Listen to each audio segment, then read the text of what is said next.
Good morning student.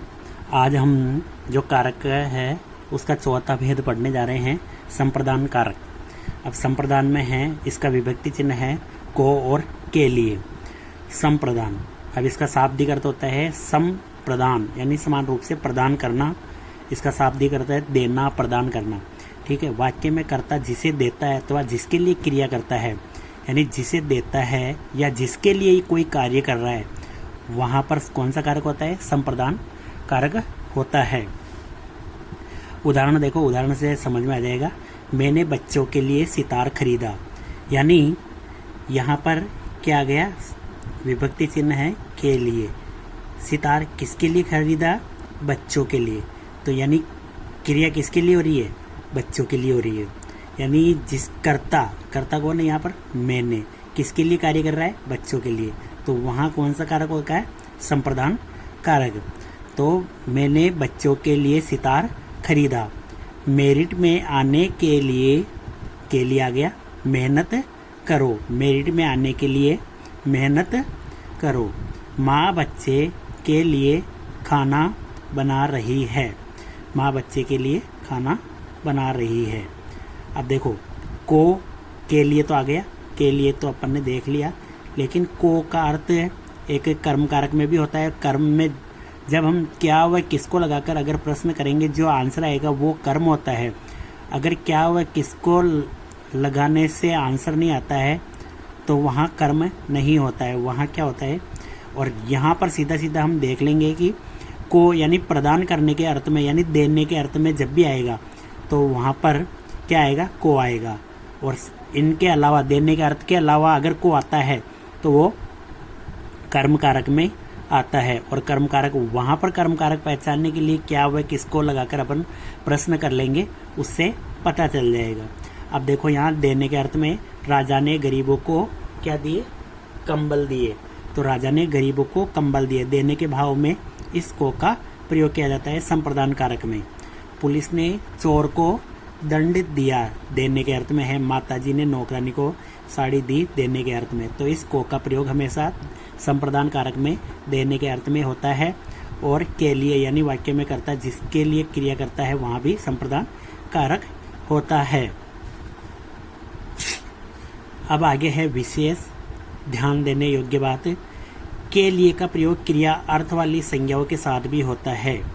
क्रिया में अर्थ, अभी इसका एक उदाहरण अपन ऊपर भी देख चुके हैं पहले, मेरिट में आने के लिए।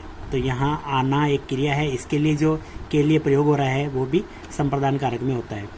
के लिए का प्रयोग क्रिया अर्थ वाली संज्ञाओं के साथ भी होता है, यानी जिसमें क्रिया होती है। जैसे वे घूमने के लिए, अब यहाँ घूमने के लिए यानी क्रिया के लिए प्रयोग आ रहा है। यानी ये जो क्रिया है घूमने, उसके लिए जब के लिए प्रयोग आ रहा है वहाँ भी संप्रदान कारक होता है। तो वे घूमने के लिए विदेश गए थे। गायें पालने के लिए गौशाला बनवा रहा है। गायें पालने के लिए, अभी के लिए किसके लिए? क्रिया के लिए। और क्रिया क्या है? पालना। तो घूमना, पालना, इनके लिए भी जब भी के लिए प्रयोग आ जाता है तो वहाँ भी संप्रदान कारक होता है। उमा ने कपड़े सिलने के लिए मशीन खरीदी। किसके लिए? सिलने के लिए। तो यानी क्रिया के अर्थ में जहाँ भी क्रिया पाई जाती है वहाँ भी के लिए साथ में होता है, तो वहाँ भी संप्रदान कारक होता है। पर वैसे भी हम इसमें कोई दिक्कत नहीं आती, क्योंकि के लिए प्रयोग के लिए दिखाई दे रहा है तो हम वहाँ पर आराम से पहचान सकते हैं। लेकिन कई बार ऐसा होता है कि के लिए भी नहीं दिया होता है, उसके बावजूद भी संप्रदान कारक होता है। देखते हैं कहाँ होता है।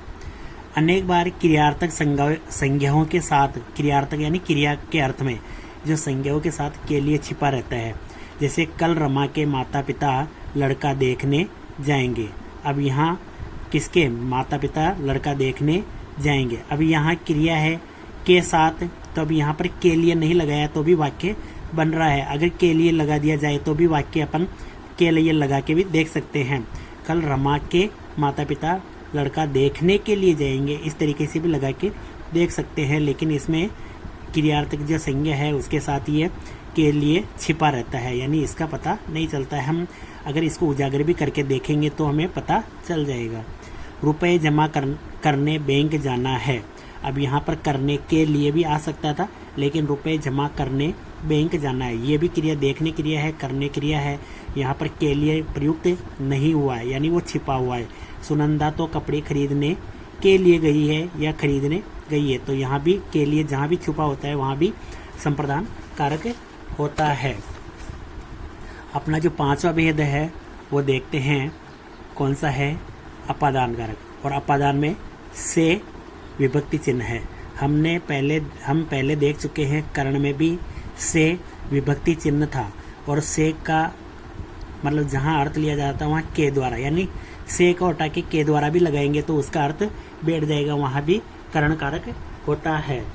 अब यहाँ देखते हैं अपादान में, यानी अलगाव का भाव प्रकट करने के लिए या अलग होने के लिए किसी वस्तु को अलग करना, या किसी व्यक्ति या व्यक्ति को अलग होना, या कि व्यक्ति या वस्तु का अलग होना, यानी वो सभी चीज़ें के हैं संज्ञा या सर्वनाम में के अंतर्गत आती है। तो एक इसमें अब जब परिभाषा के रूप में देखेंगे तो एक संज्ञा या सर्वनाम को दूसरे संज्ञा या सर्वनाम से, यहाँ पर व्यक्ति या वस्तु भी हो सकता है, यहाँ भी व्यक्ति या वस्तु से अलग किया जाता है, तो वहाँ अपादान कारक होता है। तो यहाँ संज्ञा या सर्वनाम की जगह व्यक्ति या वस्तु भी लगा के हम परिभाषा बना सकते हैं, कोई दिक्कत नहीं है। ये इसलिए मैंने यहाँ में मैंने संज्ञा का प्रयोग किया है, संज्ञा या सर्वनाम, क्योंकि इनमें ही वो वस्तुएं आ जाती है। अब देखो, वृक्ष से पत्ते गिर रहे हैं, यानी वृक्ष से पत्ते अलग हो रहे हैं, गिर रहे हैं, यानी वहाँ वृक्ष से अलग हो गए। तो यहाँ से जो आया है वो अलगाव के रूप में आया है, अलग होने के भाव में आया है। नौका घाट से उस पार जा रही है। नौका यानी नाव जो घाट है और से उस पार जा रही है, यानी इस घाट से उस पार जा रही है, मतलब इस घाट से वो दूर हो गई, अलग हो गई। तो यहाँ पर भी अपादान कारक है। विमल जयपुर से घर आया, अब जयपुर से वो अलग हो गया, यानी घर आ गया, तो जयपुर से अलग होके कहाँ आ गया, घर पर आ गया। तो यहाँ पर भी अपादान कारक है। एक विशेष इसमें जो है अपादान कारक एक तुलना के अर्थ में भी होती है, तुलना के अर्थ में भी अपादान कारक होता है। जैसे कोई तुलना करते हैं किसी भी, अब तुलना जैसे हमने देखा था तुलना विशेषण जो देखा था, विशेषण में तुलना की यानी 3 अवस्था होती है, तुलना की 3 अवस्था होती है, मूल अवस्था, उत्तरावस्था, उत्तमावस्था। तो जहाँ यहाँ पर उत्तरावस्था आएगी, मूल अवस्था, उत्तरावस्था और उत्तमावस्था।